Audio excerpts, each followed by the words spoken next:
Hello friends, welcome to Emmy and fashion zone. ரொம்ப நாளாக நம்ம ஃப்ரெண்ட்ஸ் கேட்டுகிட்டே இருந்தாங்க குக்கரில் எப்படி பாஸ்மதி ரைஸ் ஈஸியாக செய்கிறதுன்ட்டு. அவங்களுக்காக இந்த வீடியோ. உங்களுக்கு எந்த ரெசிபி வேணுனாலும் நீங்கள் கமெண்ட் பண்ணுங்கள், நான் உங்களுக்கு ஈஸி மெத்தடில் செஞ்சு காமிக்கிறேன். இப்போ நம்ம மஷ்ரூம் பிரியாணி எப்படி செய்யலாம்னு பார்க்கலாம். நம்ம குக்கரில் டைரெக்டாக ஆயில் போட்டுக்கிறோம். நான் 2 பேக்கெட்ஸ் மஷ்ரூம் யூஸ் பண்ணுறேன். அதுக்கு 1 கப் பாஸ்மதி ரைஸ் யூஸ் பண்ணுறேன். அதுக்கேற்ற மாதிரி நான் உங்களுக்கு இன்க்ரீடியன்ட் சொல்கிறேன். ஆயில் ஒரு 2 ஸ்பூன், பிரியாணி இலை 1, கிராம்பு 4, பட்டை 2, ஏலக்காய் 2. நம்ம ஸ்பைசஸ் கம்மியாக தான் யூஸ் பண்ணணும்.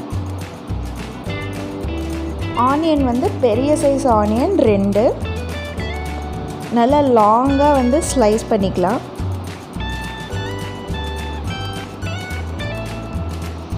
இப்போ இந்த ஆனியன் டீப்பாக ஃப்ரை ஆகிற வரைக்கும் நம்ம சாட்டே பண்ணிகிட்டே இருக்கணும். நான் ஆயில் லிமிட்டாக தான் யூஸ் பண்ணியிருக்கேன்.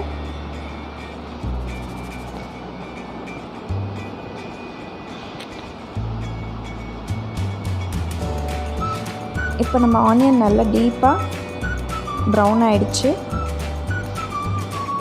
இப்போ நம்ம நெக்ஸ்ட் இன்க்ரீடியன்ட் போகலாம்.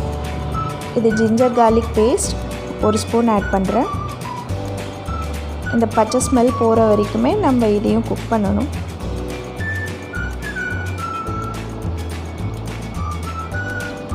இது தக்காளி, நாட்டு தக்காளி எடுத்திருக்கேன் 5 to 6. பச்சை மிளகா 3 to 4. இந்த பச்சை மிளகாவில் நல்லா காரம் இருக்கும், அதனால் நான் 4 யூஸ் பண்ணுறேன். நீங்கள் லாங்காக இருக்க பச்சை மிளகாய் யூஸ் பண்ணிங்கன்னா 5-6 யூஸ் பண்ணிக்கலாம். மிளகாத்தூள் 1 ஸ்பூன் யூஸ் பண்ணியிருக்கேன். தேவையான அளவு உப்பு சேர்த்துக்கலாம்.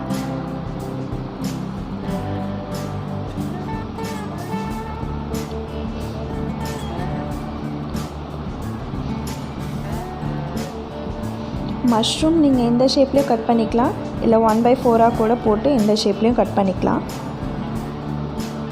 2 பேக்கெட்ஸ் மஷ்ரூம் அந்த தக்காளியோடையே ஆட் பண்ணி நம்ம சாட்டே பண்ண போகிறோம். நான் ஆயில் அதிகமாக யூஸ் பண்ணலை. இப்போ இந்த மஷ்ரூம்லேயே அந்த தண்ணி விடும், இதே நம்மளுக்கு கரெக்டாக இருக்கும்.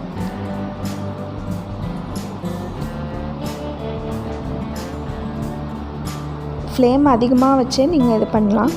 இப்போ பாருங்கள், அதில் தண்ணி கொஞ்சம் விட்டு வந்திருக்கு. அந்த டைமில் நான் புதினாவும் கொத்தமல்லி 2மே சேர்த்து 1 கை அளவுக்கு யூஸ் பண்ணுறேன். கரெக்டாக சொல்லணுன்னா 15 புதினா இலை, அதே அளவுக்கு கொத்தமல்லி 2மே வாஷ் பண்ணி கட் பண்ணி போட்டுக்கோங்க. இப்போ நான் பாஸ்மதி ரைஸ் ஒரு 15 மினிட்ஸ்க்கு முன்னாடி ஊற வச்சுருக்கேன். 1 கப் எடுத்திருக்கேன். அதே கப்பில் நம்ம தண்ணி போடலாம். நம்ம நார்மலாக 1 கப்புக்கு 2 கப் போடுவோம். இது 1.25 கப் தான் போடுறேன். இதே அளவு போட்டால் தான் உங்களுக்கு பாஸ்மதி நல்லா நீளமாக உடையாமல் நல்லா குக்காகி வரும் குக்கரில் யூஸ் பண்ணுறதுனால. இது மஷ்ரூமில் ஆல்ரெடி கொஞ்சம் தண்ணி விட்டுருக்கனால இந்த அளவு உங்களுக்கு போதும். சால்ட்டு இப்போயே டேஸ்ட் பண்ணி பார்த்துக்கலாம். தயிர் 1 ஸ்பூன் யூஸ் பண்ணுறேன்.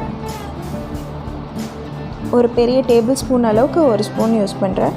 நான் லெமன் ஆட் பண்ணலை, ஏன்னா நான் நாட்டு தக்காளி யூஸ் பண்ணியிருக்கனால அதிலே தேவையான அளவுக்கு எனக்கு புளிப்பு இருக்குது. நீங்கள் யூஸ் பண்ணுறதா இருந்தால் ஒரு 1/2 லெமன் ஜூஸ் யூஸ் பண்ணிக்கோங்க. சால்ட் மறுபடியும் உப்பு காரம்லாம் டெஸ்ட் பண்ணிவிட்டு அதுக்கப்புறமா நான் ரைஸ் ஆட் பண்ணிக்கிறேன்.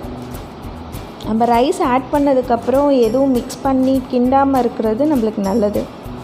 ரைஸ் உடையாமல் வரும். அதனால் ஃபஸ்ட்டே நீங்கள் எல்லாமே செக் பண்ணிவிட்டு அப்புறமா ஃபைனலாக ரைஸ் ஆட் பண்ணுங்கள். நம்ம இப்போ நெய் ஆட் பண்ணணும், பட் நான் ஆயிலே கொஞ்சமாக சேர்த்துக்கிறேன்.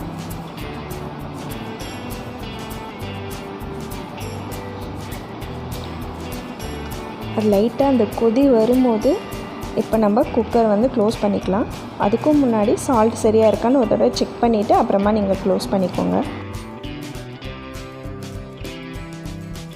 1 விசில் போதும். இப்போ நான் ஓப்பன் பண்ண உடனே உங்களுக்கு காமிச்சிருக்கேன் பாருங்கள். உடையாமல் நல்லா நீளமாக நல்லபடியாக குக் ஆகிருக்கு. டேஸ்ட் பண்ணலாம் வாங்க. உங்களுக்கு பிடிச்சிருந்தா உங்கள் ஃப்ரெண்ட்ஸ் கூட மறக்காமல் ஷேர் பண்ணிடுங்க. நம்ம சேனலை ஃபஸ்ட் டைம் பார்க்குறவங்க சப்ஸ்கிரைப் பண்ணிவிட்டு எப்படி இருந்ததுன்னு எனக்கு கமெண்ட் பண்ணுங்கள். தேங்க்யூ. Meet you soon.